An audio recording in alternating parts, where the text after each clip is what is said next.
আচ্ছা, তো আমি আশা করি আপনাদের অ্যাসিডোসিস এবং অ্যালকালোসিস নিয়ে গত ক্লাসে যা পড়াইছি সেখান থেকে কারো কোনো কোয়েশ্চেন নেই। কারো কি এখান থেকে কোনো কোয়েশ্চেন আছে?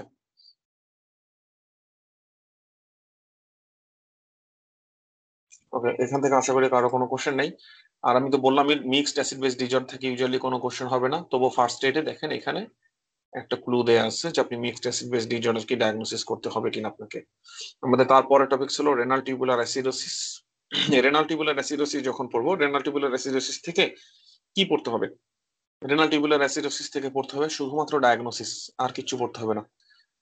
তো এখানে একটা কথা আছে যে রেনাল টিউবুলার অ্যাসিডোসিস এর কিছু কারণ দেয়া আছে, রেনাল টিউবুলার অ্যাসিডোসিস এর কিছু কজ দেয়া আছে। এই কজ গুলো কি কখনো আপনাকে জিজ্ঞেস করবে কিনা? এই কজ গুলো আসলে আপনাকে জিজ্ঞেস করবে না, বাট কজ গুলো আমরা যখন যেটা ইউজ করবো পরীক্ষাতে সেটা হলো ক্লু হিসেবে।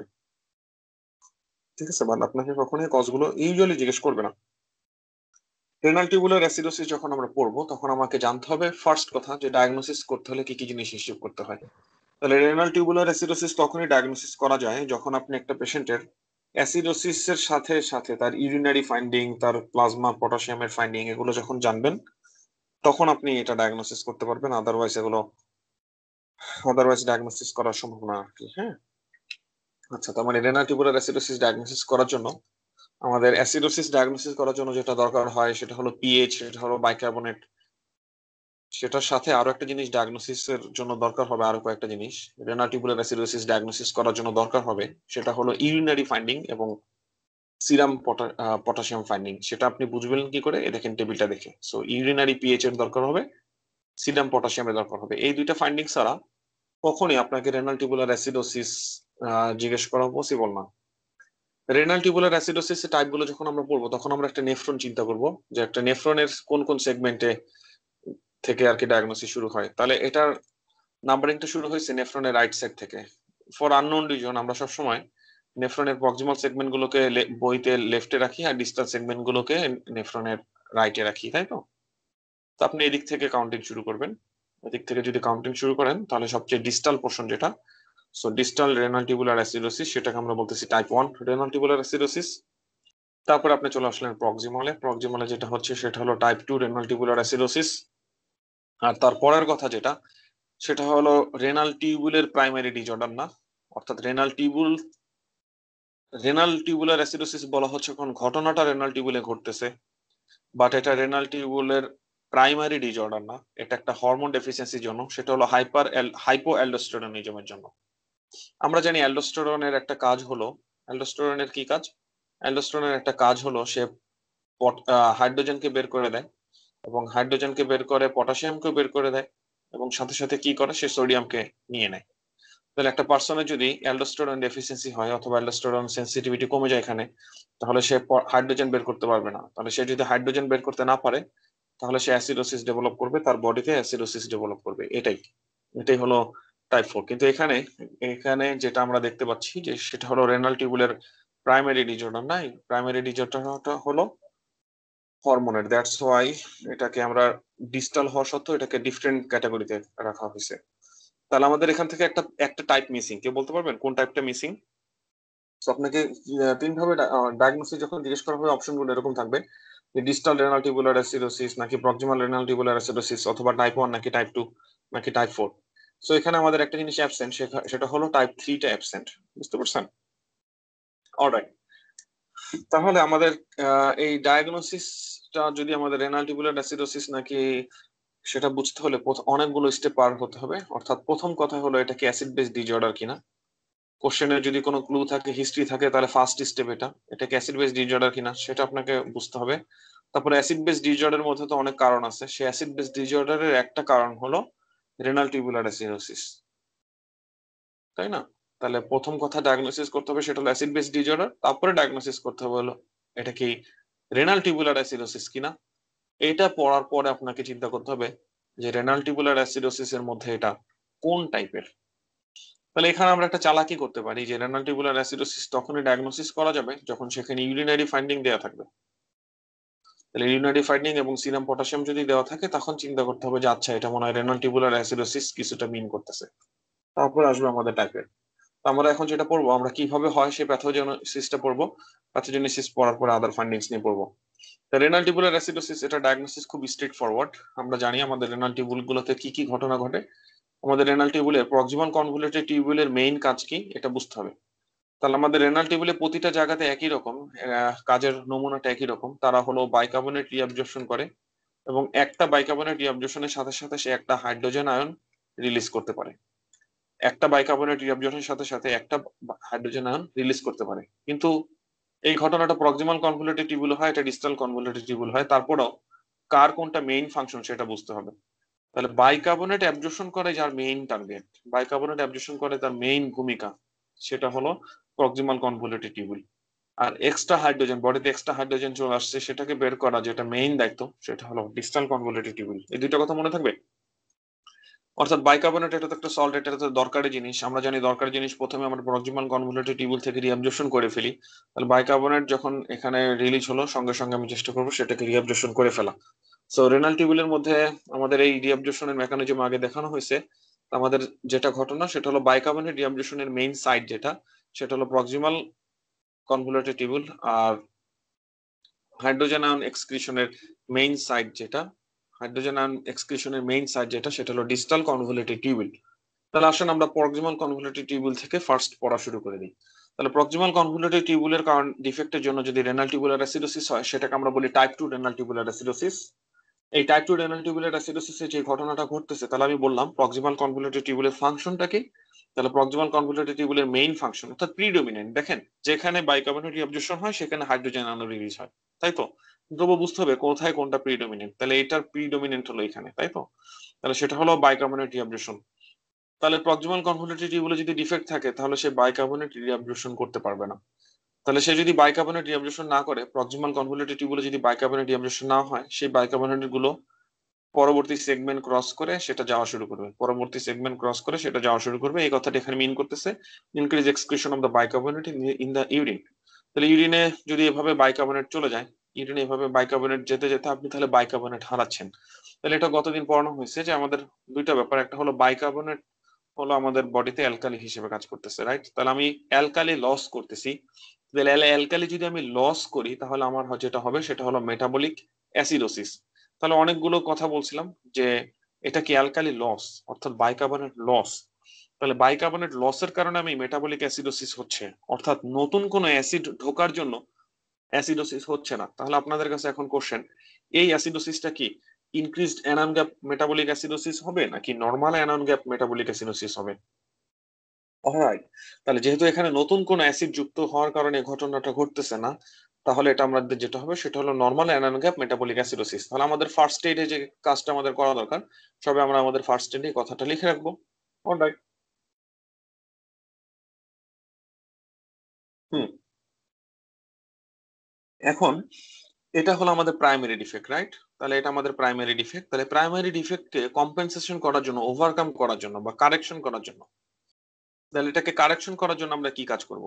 তাহলে এটাকে কারেকশন করার জন্য আমরা যেটা করব, যে আমি একটু আগে যেটা দেখাইলাম, যে আমাদের বডিতে যখন অ্যাসিডের পরিমাণ বেড়ে যায়, আমাদের বডির যেটা এক্সট্রা অ্যাসিড, বডিতে অ্যাসিড বেড়ে গেলে সেটা এক্সক্রিশন করে দেওয়ার দায়িত্ব হলো ডিস্টাল কনভলিউটেড টিউবুলের। এই বডিতে অনেক অ্যাসিড হয়ে গেছে, অ্যাসিড এক্সক্রিশন করো। তাহলে প্রক্সিমাল কনভলিউটেড টিউবুলের ডিজঅর্ডারের জন্য আমি মেটাবলিক অ্যাসিডোসিস ডেভেলপ করলাম। এখন মেটাবলিক অ্যাসিডোসিস ডেভেলপ করার পরে এখন আমার প্লাজমাতে প্রচুর অ্যাসিড, প্লাজমাতে যখন প্রচুর অ্যাসিড, সেটাকে ওভারকাম করার জন্য ডিস্টাল কনভলিউটেড টিউবুল তার নিজের নর্মাল ফাংশনটা চালা যাবে। সে নর্মাল ফাংশনটা কিভাবে করতেছে? তাহলে সে ঠিকই এখানে আমাদের বাইকার্বনেট রিঅবজেকশন হচ্ছে না, দ্যাটস ওয়াই আমি বাইকার্বনেট লস হচ্ছে। বাইকার্বনেট লস হয়ে যাওয়ার কারণে আমার প্লাজমাতে অ্যাসিডোসিস, প্লাজমাতে অ্যাসিডোসিস হওয়ার কারণে ডিস্টাল কনভলিউটেড টিউবুল আবার অ্যাসিড রিলিজ করে সেটাকে কম্পেনসেশন করার চেষ্টা করতেছে। তাহলে এটা যদি কারেকশন হয়েই যেত, তাহলে তো এটা ডিজঅর্ডার হতো না। যদি কারেকশন হয়েই যেত, কারেকশন হয়ে যদি আবার সে পিএইচটাকে নর্মাল করে ফেলতো, তাহলে তো এটা ডিজঅর্ডার হতো না। তার মানে সে কন্টিনিউয়াসলি ট্রাই করতেছে, কন্টিনিউয়াসলি ট্রাই করতেছে মানে কন্টিনিউয়াসলি সে অ্যাসিডিক ইউরিন এক্সক্রিশন করতেছে, ইউরিনে অ্যাসিড এক্সক্রিশন করতেছে, কিন্তু কারেকশন করতে পারতেছে না। তাহলে এটা হলো আর কি বর্তমান অবস্থা। তাহলে ডিস্টাল কনভলিউটেড টিউবুলে কি ঘটনাটা ঘটতেছে সেটা আমরা বুঝলাম, যে distal convoluted tubule continuously acid release করতেছে এটাকে কম্পেনসেশন করার জন্য, কিন্তু স্টিল সে ফেইল্ড, সে কারেকশন করতে পারে নাই। এটাকে ওভারকাম করার জন্য এটা করতে পারতেছে। দ্যাটস ওয়াই আমাদের টোটাল ঘটনাটা এরকম, ঠিক আছে। মানে সে ওভারকাম করতে পারতেছে না, যে বাইকার্বনেট যেটা লস হচ্ছে হইলো সেটাকে সে কখনো ওভারকাম করতে পারতেছে না। ওভারকাম করতে না পারার কারণে মেটাবলিক অ্যাসিডোসিসটাই থেকে যাচ্ছে। কিন্তু এখান থেকে আমাদের একটা ক্লু পেয়ে গেলাম আমরা।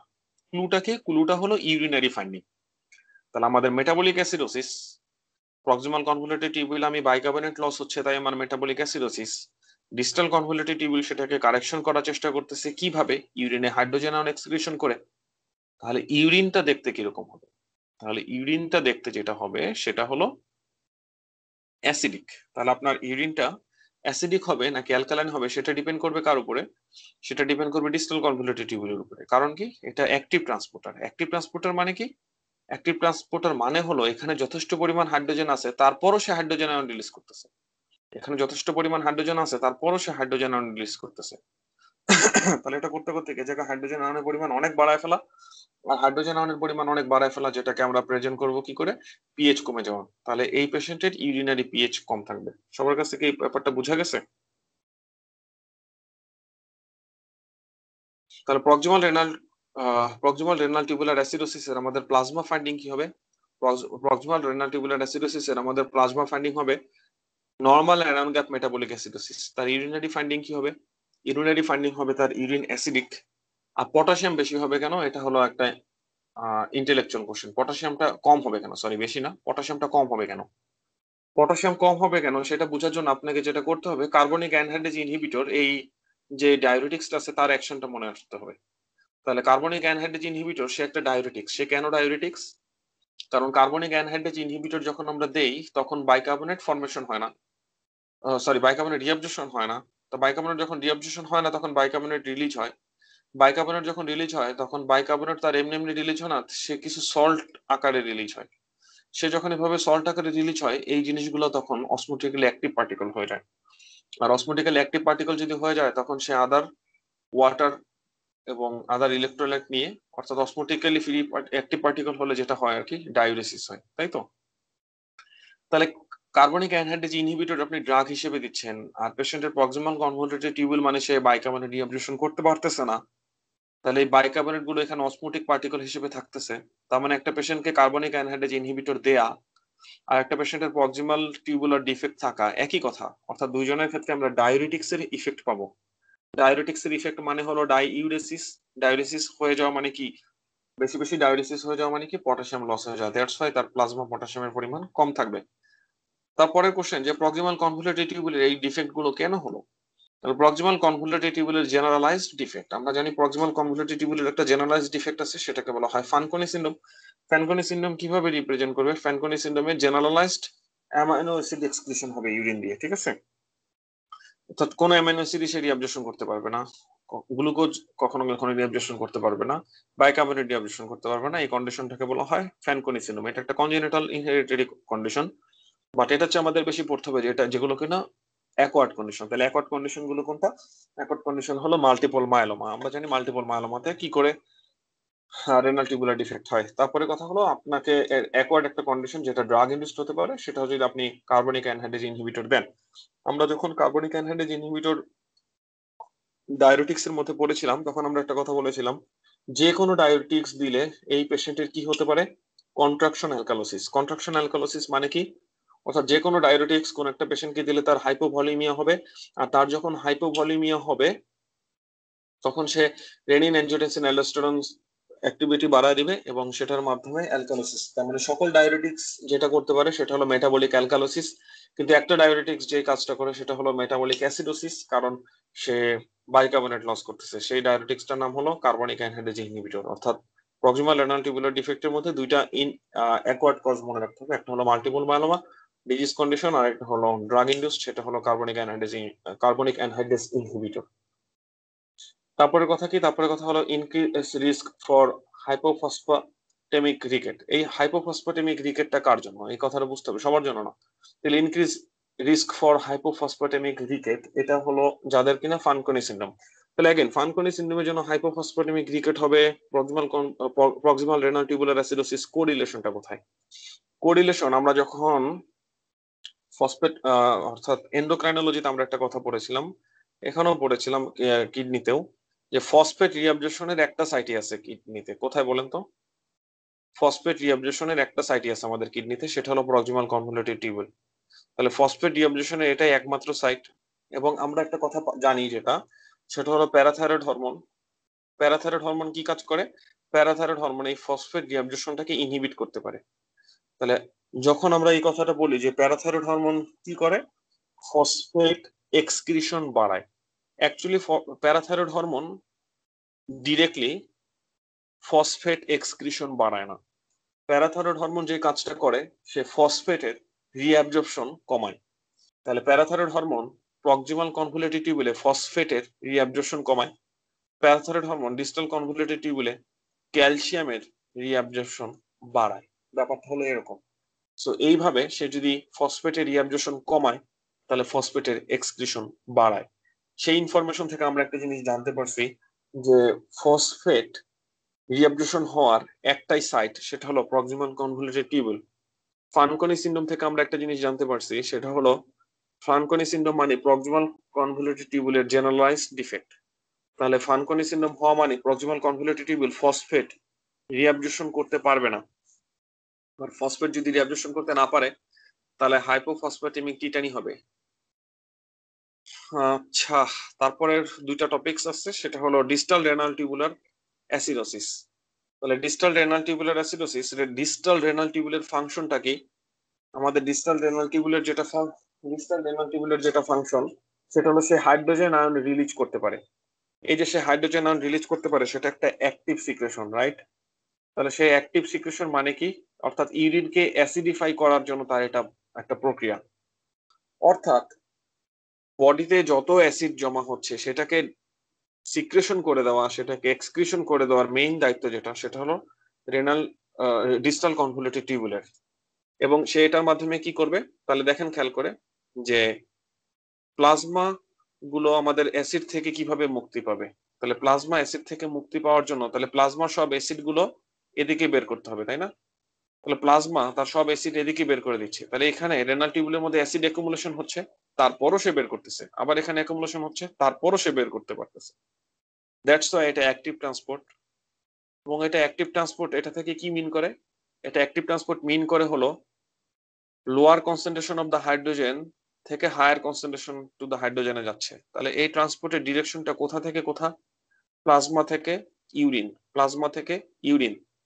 তাহলে এই অ্যাক্টিভ ট্রান্সপোর্টারটা কাজ করতেছে নাকি কাজ করতেছে না, সেটা বুঝবেন কি করে?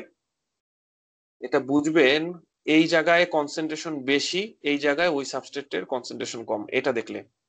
তাহলে ইউরিনে হাইড্রোজেনের কনসেন্ট্রেশন বেশি প্লাজমাতে, প্লাজমার তুলনায়।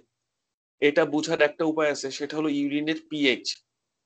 ইউরিনের পিএইচ যদি প্লাজমা পিএইচ এর চেয়ে কম থাকে, ইউরিনের পিএইচ যদি প্লাজমার পিএইচ এর চেয়ে কম থাকে, তাহলে ইন্ডিকেট করে এখানে অ্যাক্টিভ ট্রান্সপোর্টারটা কাজ করতেছে, যে এখানে ওর চেয়ে বেশি হাইড্রোজেন এখানে রিলিজ করে দিতেছে। এখানে যে এখানে বেশি হাইড্রোজেন আছে, তারপরও সেটা মেনটেন করতেছে, রিলিজ করতেছে। তাহলে ইউরিনের পিএইচ যদি প্লাজমা পিএইচ এর চেয়ে কম থাকে, তখন সেটা কি ইন্ডিকেট করে? তখন ইন্ডিকেট করে আমার এই অ্যাক্টিভ ট্রান্সপোর্টার সিস্টেমটা ঠিক আছে। আর যদি দেখি যে না, ইউরিনের পিএইচ বেশি কিন্তু প্লাজমার পিএইচ বেশি, সরি ইউরিনের পিএইচ বেশি কিন্তু প্লাজমার পিএইচ কম, মানে প্লাজমাতে অ্যাসিডোসিস, এরপরও সে এটা রিলিজ করতেছে না, তার মানে something defect in the active transport, active ট্রান্সপোর্টে কোনো একটা সমস্যা। সো সেটা মিন করে ডিস্টাল রেনাল টিউবুলার অ্যাসিডোসিস। অর্থাৎ আপনারা অলরেডি বুঝে ফেলছেন, যখন আপনাকে বলা হবে যে একটা পেশেন্টের প্লাজমা পিএইচ কম, অর্থাৎ তার মেটাবলিক অ্যাসিডোসিস, কিন্তু ইউরিনারি পিএইচ বেশি, এটা তো একটা হওয়ার কথা না, তাই না? এটা একটা প্যারাডক্সিক্যাল ফাইন্ডিং। আমরা যেটা আশা করি যে প্লাজমাতে অ্যাসিডোসিস, ইউরিনে অ্যাসিডোসিস হবে, প্লাজমার অ্যাসিড তুমি কিডনি কি করো? তুমি সেই অ্যাসিড গুলোকে এক্সক্রিট করে দাও না কেন? তার মানে এক্সক্রিট সে করতে পারতেছে না, রাইট? এই জন্য তার ইউরিনের পিএইচ বেশি। তাহলে প্লাজমাতে অ্যাসিডোসিস থাকা সত্ত্বেও যদি ইউরিনের পিএইচ বেশি থাকে, সেই কন্ডিশনটাকে আমরা যেটা বলবো, সেই কন্ডিশনটা হলো distal renal tubular acidosis. Alright, সবার কাছে এই ব্যাপারগুলো কি ক্লিয়ার হচ্ছে যে কেন এখানে ইউরিনের পিএইচটা এরকম হওয়ার কথা? এটা মানে এক্সপেক্টেড ফাইন্ডিং কেন এরকম?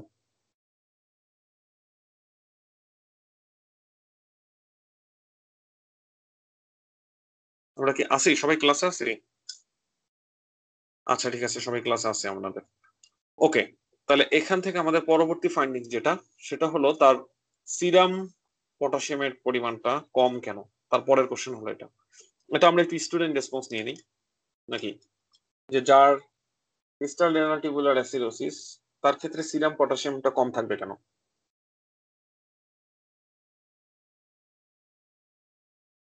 তাই তো? আচ্ছা, তাহলে তার ক্ষেত্রে সিরাম পটাশিয়াম কম থাকার একটা কারণ হলো, এটা একমাত্র ব্যাখ্যা না, অনেকগুলো ব্যাখ্যার মধ্যে একটা ব্যাখ্যা। যখন প্লাজমাতে অ্যাসিডের পরিমাণ অনেক বেশি থাকে, প্লাজমাতে যখন অ্যাসিডের পরিমাণ অনেক বেশি থাকে, তখন সে কি করে, অ্যাসিড গুলোকে, হাইড্রোজেন আয়ন গুলোকে সেলের ভেতরে ঢোকানোর চেষ্টা করে। এই তাহলে তো পটাশিয়াম বেড়ে যাওয়ার কথা, রাইট? দাঁড়ান, আমার এখানে একটা ব্যাখ্যা ইয়া হচ্ছে।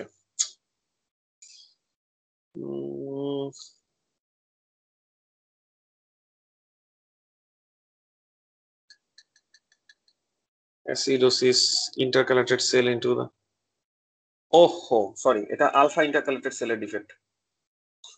আমরা আলফা ইন্টারকালেটেড সেলের ফাংশন বলতে কি জানি? আমরা আলফা ইন্টারকালেটেড সেলের ফাংশন যেটা জানি, সে যখন হাইড্রোজেন আয়ন রিলিজ করে, হ্যাঁ হ্যাঁ হ্যাঁ, রিঅ্যাবজর্পশন হবে না, থ্যাংক ইউ রেজা। সে যখন হাইড্রোজেন আয়ন রিলিজ করে, তখন সে পটাশিয়ামকে রিঅ্যাবজর্পশন করে ফেলে। সে যখন হাইড্রোজেন আয়নকে রিলিজ করে, তখন সে পটাশিয়াম আয়নকে রিঅ্যাবজর্পশন করে ফেলে। এটা আলফা ইন্টারকালেটেড সেলের কাজ। এটা আলফা ইন্টারকালেটেড সেলের কাজ। সো আমাদের ডিজিটাল রেনাল টিউবুলার অ্যাসিডোসিস মানে হলো আলফা ইন্টারকালেটেড সেল কাজ করতেছে না। সো আলফা ইন্টারকালেটেড সেল যদি কাজ না করে, তাহলে এই কাজটা হবে না, অর্থাৎ পটাশিয়াম রিঅ্যাবজর্পশন হবে না। পটাশিয়াম যদি রিঅ্যাবজর্পশন না হয়, তাহলে পটাশিয়ামের এক্সক্রিশন বেড়ে যাবে, এবং পটাশিয়ামের এক্সক্রিশন যদি বেড়ে যায়, তাহলে আমাদের যে ঘটনাটা ঘটবে, পটাশিয়াম এক্সক্রিশন বেড়ে যাওয়া মানে পটাশিয়াম লস হওয়া, তাহলে আমরা হাইপোক্যালিমিয়া পাবো, রাইট? এখন আমাদের সবার লাস্ট যেটা মেটা রেনাল টিউবুলার অ্যাসিডোসিস, এখন আমাদের সেটা হ্যাঁ, এটা 20%, বাট সে টোটালি রিঅ্যাবজর্পশন করতেছে না। আর এই ব্যাখ্যাটা আমি দিয়েছিলাম অন্য জায়গাতে, যে যেটাতে 20% একটা ফ্যাক্ট, কিন্তু এখানে সে টোটালি ফাংশন করতেছে না, রাইট?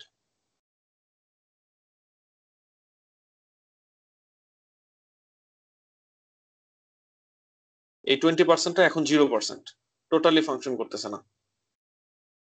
দ্যাটস ওয়াই আমরা এই একটা এরিয়া থেকে সিগনিফিকেন্টলি আমাদের সোডিয়াম কি বলে পটাশিয়াম লস হয়ে যাচ্ছে। ঠিক আছে, ওকে। এখান থেকে কজ গুলো পরীক্ষায় সাধারণত জিজ্ঞেস করবে না, যে একটা renal tubular acidosis, distal renal tubular acidosis হলো, তাহলে আপনার কজ কি, এটা এইভাবে কোশ্চেন আসবে না। কিন্তু আপনাকে কজ গুলো দেখে ডায়াগনোসিস আপনি একটা ক্লু পেতে পারেন, এই জন্য কজ গুলো পড়া উচিত। তারপরে কথা, এটা অ্যাসোসিয়েশন কি? অ্যাসোসিয়েশন হলো ক্যালসিয়াম ফসফেট কিডনি স্টোন হবে। ক্যালসিয়াম ফসফেট কিডনি স্টোন কেন হবে? কারণ এটা হলো আমাদের ইউরিনের পিএইচটা বেশি, সেটার জন্য। তারপরের কথা যেটা, সেটা হলো hyper kalaemic renal tubular acidosis, অর্থাৎ নামের মধ্যে একটা ক্লু সে দিয়ে দিছে যে হাইপার ক্যালেমিক, তাই তো? তাহলে হাইপার ক্যালেমিকের ফাংশনটা কোন জায়গায়? তাহলে হাইপার ক্যালেমিকের ফাংশন যেটা, সেটা হলো হাইপার ক্যালেমিক কেন হলো? তা হাইপার ক্যালেমিক হওয়ার কারণ হলো যে এটা রেনাল টিউবুলার ডিফেক্টটা সেকেন্ডারিলি হয়েছে। কিভাবে সেকেন্ডারিলি হলো? সেটা হলো হাইপো অ্যালডোস্টেরনিজমের জন্য। তাহলে এই যে হাইপো অ্যালডোস্টেরনিজম, এই কথাটা হলো এখান থেকে সবচেয়ে বেশি ইম্পর্টেন্ট। সে হাইপো অ্যালডোস্টেরনিজম যদি হয়, তাহলে আমরা জানি অ্যালডোস্টেরনের কাজ হলো হাইড্রোজেনকে এক্সক্রিশন করা, তার কাজ হলো পটাশিয়ামকে এক্সক্রিশন করা, এবং সোডিয়ামকে রিঅ্যাবজর্পশন করা।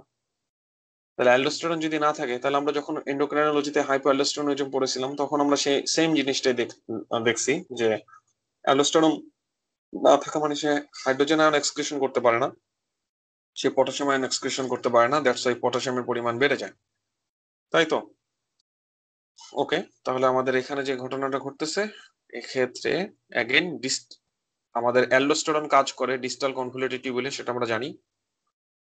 তাহলে ডিস্টাল কনভলিউটেড টিউবুল কাজ না করা মানে হলো ইউরিন অ্যাসিডিক হবে না। এটা একটা কন্ডিশন হতে পারে যে ইউরিন অ্যাসিডিক হবে না, যে এটা এটা হলো ভ্যারিয়েবল ফাইন্ডিং। ভ্যারিয়েবল ফাইন্ডিং মানে এটা আনপ্রেডিক্টেড, এটা ডিপেন্ড করে তার এই ডিফেক্টটা, অ্যালডোস্টেরন ডেফিসিয়েন্সিটা কত দূর। এটা ডিফেক্ট করে এটার সাথে যে প্লাজমা অ্যাসিডোসিস, প্লাজমা পিএইচ কমে যাওয়া, সেটা কতটুকু। কারণ প্লাজমা অ্যাসিডিক যদি খুব বেশি হয়ে যায়, প্লাজমা অ্যাসিডিক আলটিমেটলি সে এদিক দিয়ে ফিল্টার হচ্ছে, এদিক দিয়ে ফিল্টার হয়ে যাওয়ার কারণে পরবর্তীতে আমি এটা পাবো।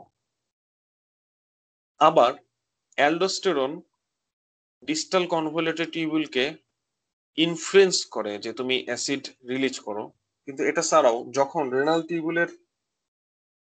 টিউবুলের ফাংশন যখন ইনট্যাক্ট থাকে, যে রেনাল টিউবুল নিজে নিজে অ্যাসিড এক্সক্রিট করতে পারে, তাহলে সেটা 100% অ্যালোস্টেরনের উপর ডিপেন্ডেন্ট না, তার মানে সে নিজেও কিছুটা কাজ করতে পারে। এটা এক্সপ্লেন করে সে। তাহলে এই ব্যাখ্যাটা আর ফিল্ট্রেশনের ব্যাখ্যাটা দিয়ে আমরা বলতে পারি যে পিএইচটা কখনো কখনো কমও হতে পারে। আর যখন আমরা দেখবো যে এটা একটা ভ্যারিয়েবল, তখন আমাদের এটা ডায়াগনোসিসের ক্ষেত্রে ইউজ করাটা আর কি মানে যুক্তিসঙ্গত না। এটা এই কন্ডিশনটাকে ডায়াগনোসিস করার জন্য আমাদের সবচেয়ে বেস্ট উপায় যেটা, সেটা হলো পটাশিয়াম লেভেলটা দেখা।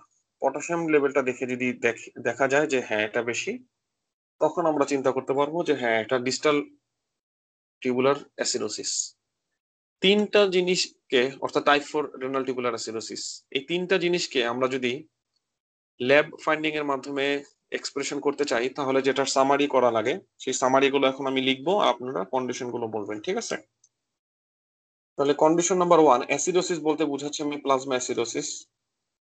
তাহলে অ্যাসিডোসিস প্লাস অ্যাসিডিক ইউরিন, তাহলে আমি বলবো ডিক্রিজ ইউরিন পিএইচ, প্লাস আমি বলবো হাইপোক্যালেমিয়া। এটা ডায়াগনোসিস কি হবে, আমি কন্ডিশন গুলো লিখবো, তারপর আপনারা আস্তে আস্তে ডায়াগনোসিস বলবেন, কেমন? তারপরের কথা হলো acidosis plus hyperkalemia plus acidic urine.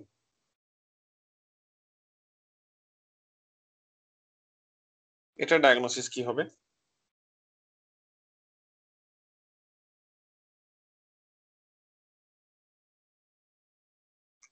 আর হলো acidosis plus high urine pH plus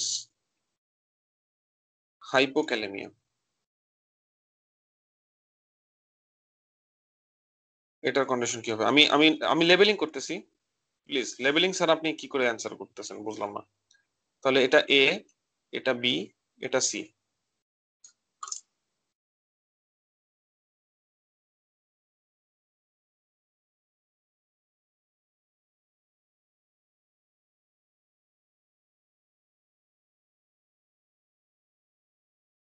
ঠিক আছে, সবাই পারবো তো এটা? তাহলে প্রথম কন্ডিশনটা আসে। আচ্ছা, প্রথম A, acidosis plus low urine pH plus hypokalemia, diagnosis কি হবে?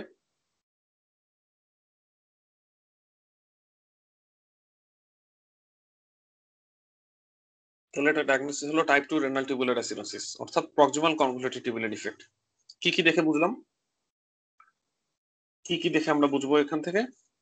এটা হলো ইউরিন পিএইচটা লো, সাথে হাইপোক্যালেমিয়া, ডায়াবেটিক্স এর ইফেক্ট।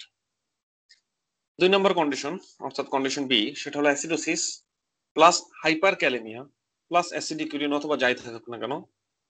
আমার সাজেশন হলো শুধু দুইটা জিনিসকে দেখা, অ্যাসিডোসিসের সাথে হাইপারক্যালেমিয়া আছে কিনা, এটা আমার সাজেশন।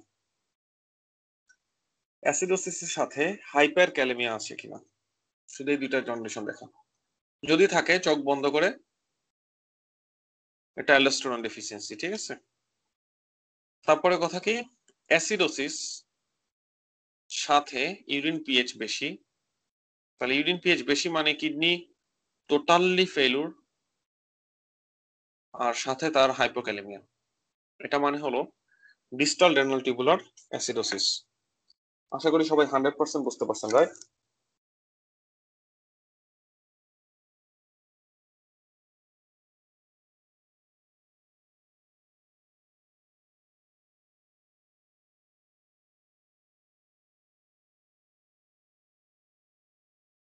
ওকে, আমরা একটু আবার আগের জায়গায় চলে যাচ্ছি।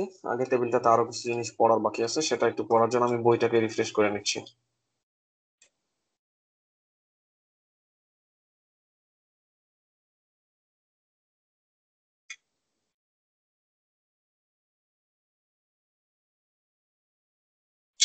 এগুলো ক্লিয়ার করতে হবে। আল্লাহ,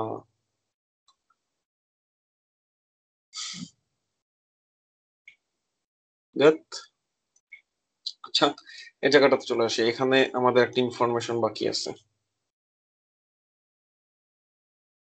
ওকে, এই কথাটা একটু জানতে হবে। সেটা কি?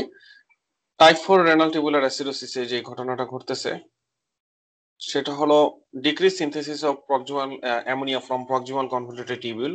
এটার কারণে যে ঘটনাটা ঘটে সেটা হলো অ্যামোনিয়াম আয়নের এক্সক্রিশন কমে যায়। এটার ব্যাখ্যাটা একটু জানতে হবে। এটার ব্যাখ্যাটা কি? এটার ব্যাখ্যাটা হলো অ্যামোনিয়া NH3 গ্লুটামিন হয়ে ব্লাডে ঘোরাঘুরি করে, সে গ্লুটামিন হয়ে রেনাল টিউবুলের মধ্যে ঢুকে গ্লুটামিনেজ এনজাইমের মাধ্যমে সেটা ভাঙে। গ্লুটামিনেজ এনজাইমের মাধ্যমে ভেঙে যেটা হয় সেটা হলো সে অ্যামোনিয়া এখানে রিলিজ করে, আর এটা যেটা থাকে সেটা হলো গ্লুটামেট। এই গ্লুটামিনেজ এনজাইমটাকে ইনডিউস করতে পারে যে সেটা হলো লো পিএইচ, লো ইন্টারসেলুলার পিএইচ। ইন্টারসেলুলারলি যদি পিএইচটা কম থাকে তাহলে সে এই গ্লুটামিনেজকে স্টিমুলেট করতে পারে।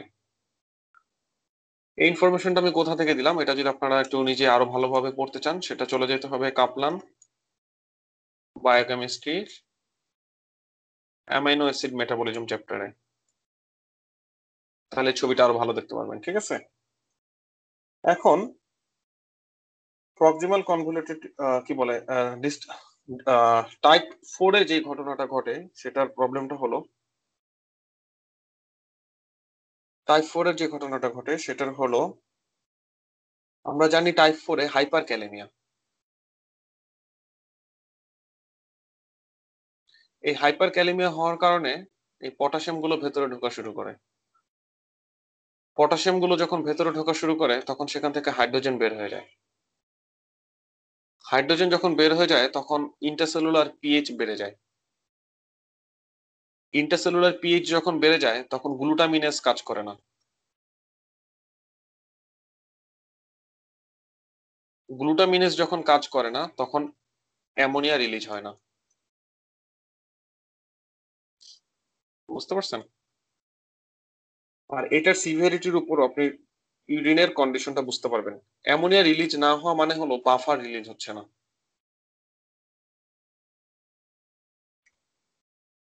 বাফার রিলিজ না হওয়া মানে হলো অ্যাসিডিক ইউরিন অ্যাসিডিকই থেকে যাবে। আমি আপনাদের একটা কথা বলেছিলাম, ডিস্টাল কনভলিউটেড টিউবুলের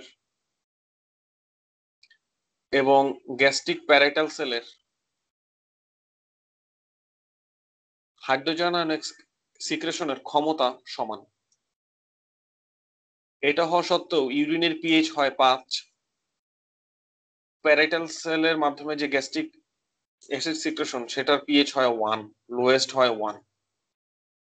এটার কারণ হলো ইউরিনের মধ্যে বাফার আছে, এখানে কোনো বাফার নেই। টাইপ 4 রেনাল টিউবুলার অ্যাসিডোসিসের মধ্যে আমাদের একটা কন্ডিশন যেটা সেটা হলো হাইপার ক্যালেমিয়া। এই হাইপার ক্যালেমিয়ার কারণে যখন আমরা অ্যামোনিয়া রিলিজ করতে পারতেছি না, এটা টেকনিক্যালি আমি বাফার রিলিজ করতে পারতেছি না। যখন আমি বাফার রিলিজ করতে পারবো না তখন ইউরিনের যেই অ্যাসিড থাকবে সেই অ্যাসিডটাই শো হবে, অর্থাৎ তখন ইউরিনের পিএইচটা কম শো হতে পারে। তাহলে তার অ্যাসিডটা কিভাবে কম শো হলো সেটা আমরা বুঝতে পারলাম। বুঝতে পারছেন? সো এটার সাথে এটার একটা কোরিলেশন আছে। আমি যেটা বলবো, এই রেনাল টিউবুলার অ্যাসিডোসিসের মধ্যে আমি যে এক্সট্রা কথাগুলো পড়াইছি সেটা একটু নিজেরা আর কি লিখে রাখবেন। হ্যাঁ, নিজেদের মতন করে লিখে রাখবেন, তাহলে ভালো হবে। অলরাইট, আমরা এখন যেটা করব, এখন আমরা রেনাল ফেলুরের মধ্যে চলে যাচ্ছি। রেনাল ফেলুর পড়ানোর আগে আরেকটা কথা জিজ্ঞেস করি। আমাদের ইনকন্টিনেন্স পড়ানো হয়েছে তাই তো, কিন্তু ইউরিনারি ট্র্যাক্ট ইনফেকশনটা কি পড়ানো হয়েছে? মনে হয় পড়ানো হয় না। এখান থেকে আমি একটু টাচ দিয়ে দিচ্ছি। কিডনি থেকে আমরা রেনাল ইনফেকশন কি কি জিনিস পড়বো? অবশ্যই এটা মাইক্রোবায়োলজির থেকে আরো অনেক বেশি পড়তে হবে। কিডনি থেকে কি পড়বো? আমাদের কিডনি থেকে কিছু জিনিস পড়তে হবে, না পড়লেই নয়। ইউরিনারি ট্র্যাক্ট ইনফেকশন এখান থেকে আমাদেরকে আলাদা করতে জানতে হবে কোনটা লোয়ার ইউরিনারি ট্র্যাক্ট ইনফেকশন, কোনটা আপার ইউরিনারি ট্র্যাক্ট ইনফেকশন, অর্থাৎ অ্যাসেন্ডিং ইনফেকশন হলো কিনা। এই দুইটা কন্ডিশন থেকে আলাদা করতে হবে। তাহলে ইউরিনারি ট্র্যাক্ট ইনফেকশন হতে পারে ইউরেথ্রাইটিস, ইউরিনারি ট্র্যাক্ট ইনফেকশন হতে পারে সিস্টাইটিস। এখান থেকে সে যখন উপরের দিকে চলে যাবে তাহলে আপনি এভাবে তাকাবেন, ঠিক আছে? তাহলে এটা হলো ইউরেথ্রা, ইউরিনারি ব্লাডার, ইউরেটারের মাধ্যমে চলে যেতে পারে কিডনিতে, এটা ডেঞ্জারাস। তারপরে যেটা সেটা হলো অ্যাকিউট পাইলোনেফ্রাইটিস।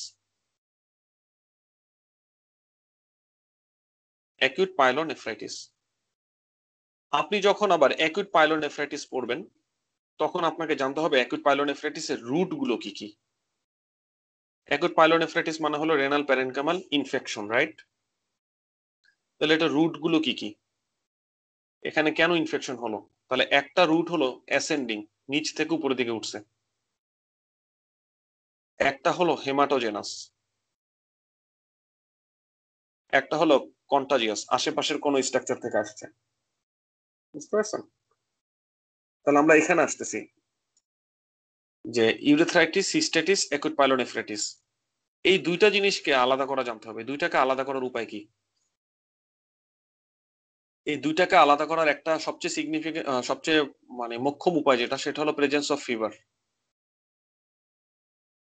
ইউরেথ্রাইটিস, সিস্টাইটিস এরা হলো এই ইউরেথ্রা এবং ইউরিনারি ব্লাডার, এটা পেরিটোনিয়ামের বাইরের অর্গান। কিডনি রেক্টোপেরিটোনিয়াল আর একটু ইনভেসিভ, আরো একটু মানে মেজর অর্গান। এদের যখন কোনো ইনফ্লামেশন হয় তখন ইউজুয়ালি ফিভার থাকে না। তাহলে এদের কারণে আমাদের যেটা থাকবে শুধুমাত্র লোয়ার ইউরিনারি ট্র্যাক্ট সিমটম থাকবে। তাহলে লোয়ার ইউরিনারি ট্র্যাক্ট সিমটম আছে কিন্তু ফিভার নেই, তখন আমরা সেই পেশেন্টকে বলবো হয় সিস্টাইটিস এবং ইউরেথ্রাইটিস কম্বাইন্ড। সাথে যখনই ফিভার চলে আসবে তখন আমরা চিন্তা করবো এটা অ্যাকুট পাইলোনেফ্রাইটিস। অ্যাকুট পাইলোনেফ্রাইটিসের পেশেন্টের কি লোয়ার ইউরিনারি সিমটম থাকবে কিনা, কি মনে হয়? অ্যাকুট পাইলোনেফ্রাইটিসের লোয়ার ইউরিনারি সিমটম তখনই থাকবে যখন তার অ্যাকুট পাইলোনেফ্রাইটিসটা ফলোড বাই কিসের কারণে হয়েছে, ইউরেথ্রাইটিস, তারপরে সিস্টাইটিস, তারপরে অ্যাকুট পাইলোনেফ্রাইটিস। তাহলে এখন তো তার অ্যাকুট পাইলোনেফ্রাইটিসের জন্য ফিভার, আদার সিমটম, আর সঙ্গে সঙ্গে তার সিস্টাইটিস এবং ইউরেথ্রাইটিসের সিমটম গুলোও আছে। এখন আসলে সিমটম গুলো কি কি? তাহলে সিমটম গুলো হলো সুপ্রাপিউবিক পেন। সুপ্রাপিউবিক পেন সিগনিফিকেন্টলি ইন্ডিকেট করে এটা সিস্টাইটিস। একটা পেশেন্টের ইউরিনারি ট্র্যাক্ট সিমটমের আদার সিমটম আছে, যেমন ডিজিউরিয়া আছে, ইউরিনারি ফ্রিকোয়েন্সি আছে, আর্জেন্সি আছে, কিন্তু পেশেন্টের সুপ্রাপিউবিক পেন নেই। আপনি বলতে পারেন ইউরেথ্রাইটিস পর্যন্ত এখনো কনফাইন্ড, কিন্তু ইউজুয়ালি ইউরেথ্রাইটিসের খুব সাথে সাথেই সিস্টাইটিস ডেভেলপ করে। যখন আমরা বলতেছি যে সিস্টাইটিস এবং ইউরেথ্রাইটিস, খেয়াল করে দেখেন সিস্টেমিক সাইন হাই ফিভার চিল ইউজুয়ালি অ্যাবসেন্ট, এই কথাটা অনেক ইম্পর্টেন্ট এবং এখানে একটু বুঝতে হবে, ঠিক আছে? কোনটা পরীক্ষার কথা কোনটা ক্লিনিক্যাল কথা একটু বুঝতে হবে। আমরা এখন পরীক্ষার জন্য প্রিপারেশন নিচ্ছি, পড়তেছি। সো আমরা যখন ক্লিনিক্যালি কোনো পেশেন্ট ডিল করব সেটা আরেক হিসাব, আর আমরা যখন পরীক্ষার জন্য কোনো কথা জিনিস পড়বো সেটা আরেকটা হিসাব। পরীক্ষার হিসাবে 100% অ্যাবসেন্ট, যেটা ইউজুয়ালি অ্যাবসেন্ট পরীক্ষার হিসেবে 100% অ্যাবসেন্ট। নেক্সট, রিস্ক ফ্যাক্টর, কি কি কারণে ইউরিনারি ট্র্যাক্ট ইনফেকশন হতে পারে আমরা সবাই জানি এটা, তাই তো? কারণগুলো কি কি? সবচেয়ে মোস্ট কমন কমন কজ কোনটা? স্টেফাইলোকক্কাস স্যাপ্রোফাইটিকাস, তা কাদেরকে বলবেন? Young female. ইয়ং ফিমেলে যে ইকোলাই কমন না তা না, কিন্তু ইয়ং ফিমেলে স্টেফাইলোকক্কাস স্যাপ্রোফাইটিকাসটাও common. Klebsiella, Proteus.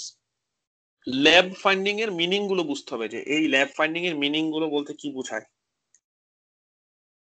Lab finding আপনাকে যখন বলা হবে লিউকোসাইট এস্টারেস পজিটিভ, তার মানে ডাব্লিউবিসি প্রেজেন্ট। ল্যাব ফাইন্ডিং এ আপনাকে যখন বলা হবে নাইট্রেটস পজিটিভ, এটা মানে হলো অর্গানিজম প্রেজেন্ট। মনে থাকবে? সো ল্যাব ফাইন্ডিং এ যখন বলা হবে ডাব্লিউবিসি প্রেজেন্ট, সেটা মানে হলো লিউকোসাইট এস্টারেস পজিটিভ। যখন অর্গানিজম প্রেজেন্ট সেটা মানে হলো নাইট্রেট পজিটিভ। স্টেরাইল পায়োরিয়া বোঝার জন্য এই দুইটা জিনিস বুঝতে হবে। স্টেরাইল পায়োরিয়া মানে হলো আপনাকে ল্যাব ফাইন্ডিং এ বলা হবে লিউকোসাইট এস্টারেস পজিটিভ মানে ডাব্লিউবিসি পজিটিভ, কিন্তু নাইট্রেট নেগেটিভ, নাইট্রেট পাওয়া যাচ্ছে না, সেটাকে বলা হয় স্টেরাইল পায়োরিয়া। তারপরের কথা, আরেকটা কন্ডিশন প্রেগনেন্সিতে যেটা প্রেজেন্ট করে, অ্যাসিম্পটোমেটিক ব্যাকটেরিউরিয়া। এখন আপনারা আমাকে বলবেন অ্যাসিম্পটোমেটিক ব্যাকটেরিয়া মানে কি, তাহলে তার ক্ষেত্রে ফাইন্ডিংস গুলো কি কি থাকবে? তাহলে খেয়াল করে দেখেন অ্যাসিম্পটোমেটিক ব্যাকটেরিউরিয়া, তাহলে অ্যাসিম্পটোমেটিক ব্যাকটেরিয়ার মধ্যে লিউকোসাইট এস্টারেজও পজিটিভ থাকবে, নাইট্রেটও পজিটিভ থাকবে, কারণ ব্যাকটেরিয়া প্রেজেন্ট, কিন্তু কোনো সিমটম থাকবে না, সেটা হলো অ্যাসিম্পটোমেটিক ব্যাকটেরিয়া।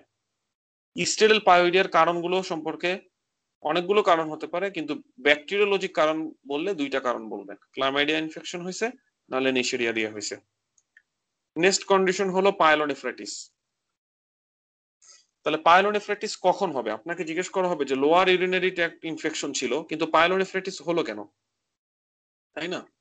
তাহলে অ্যাকচুয়ালি ব্যাকটেরিয়া গুলো কিভাবে ট্রাভেল করে? তাহলে ব্যাকটেরিয়া গুলো যেটা ট্রাভেল করে সেটা প্রথমে ইউরেথ্রা, তারপরে ইউরিনারি ব্লাডার, তারপরে ইউরেটার।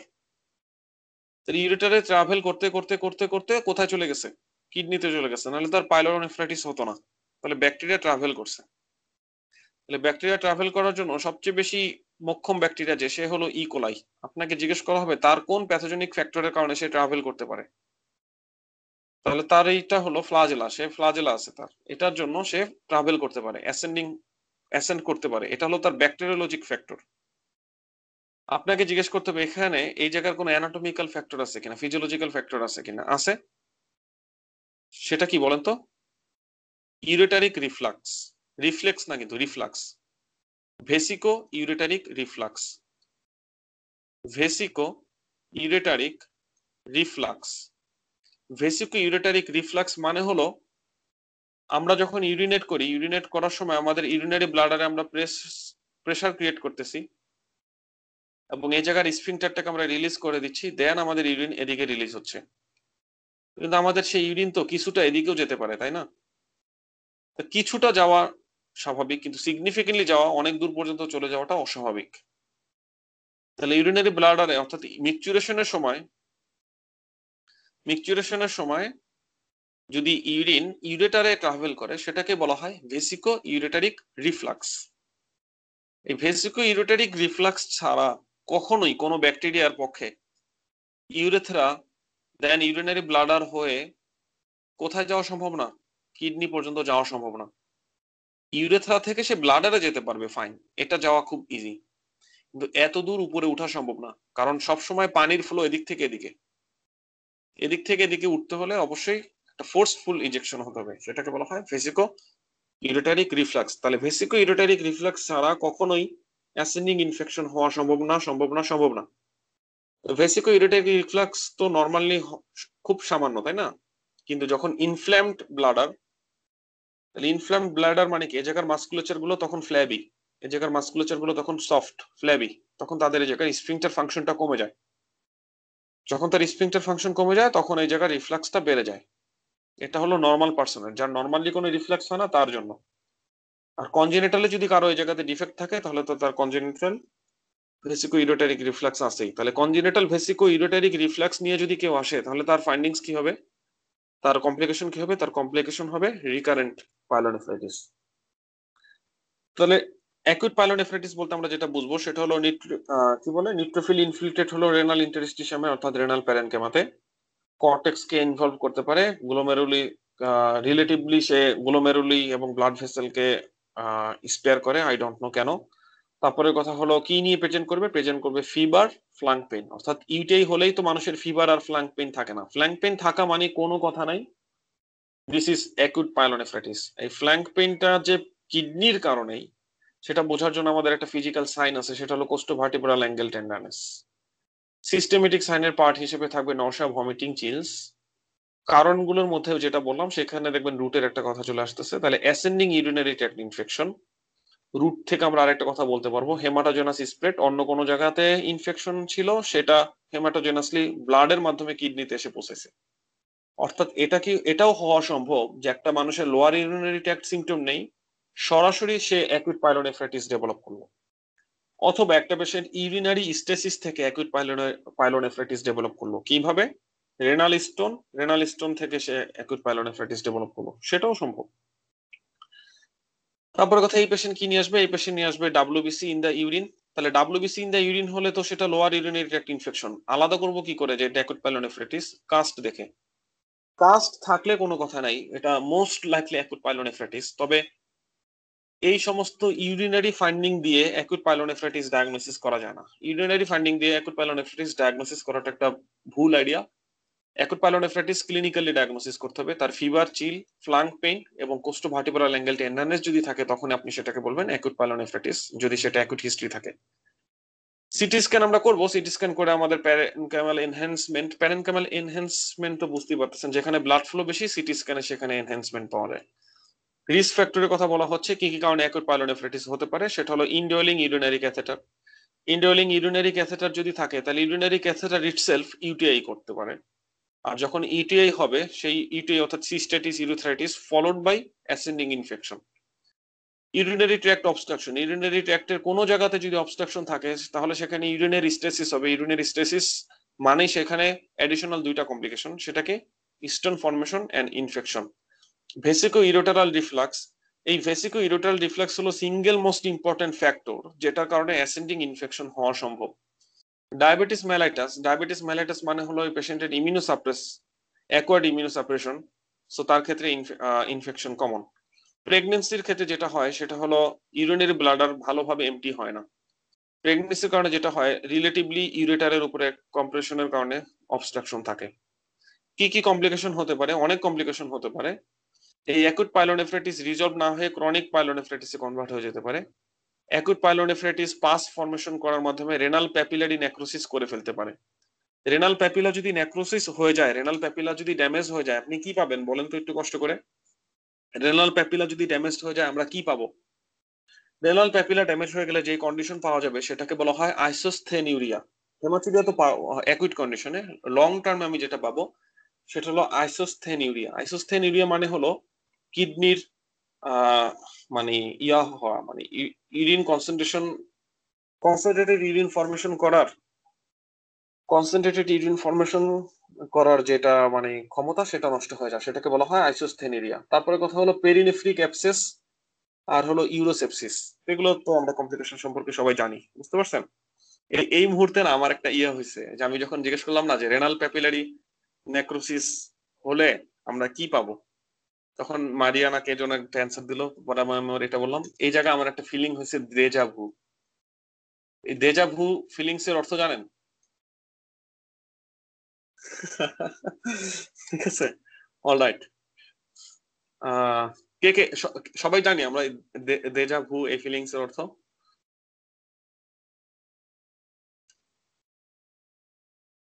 হ্যাঁ, না না, মনে হয় কি যে হ্যাঁ এই জিনিসটা আমি আগে দেখছি, আগে শুনছি, ঠিক এরকম ঘটনা আগে ঘটছে, এটা আবার রিপিট হলো, এরকম একটা মনে হয়। ঠিক আছে, অলরাইট। আচ্ছা, আমরা এখন লেকচারে এই মুহূর্তে একটা ব্রেক নিচ্ছি 10 মিনিটের। 10 মিনিট পরে আমরা আবার লেকচারে ফিরে আসবো ইনশাল্লাহ। বাই। দেজা ভু ফিলিংস অর্থ যারা বুঝেন না তারা একটু গুগল করবেন, তাহলে তো জানা জানা যায়।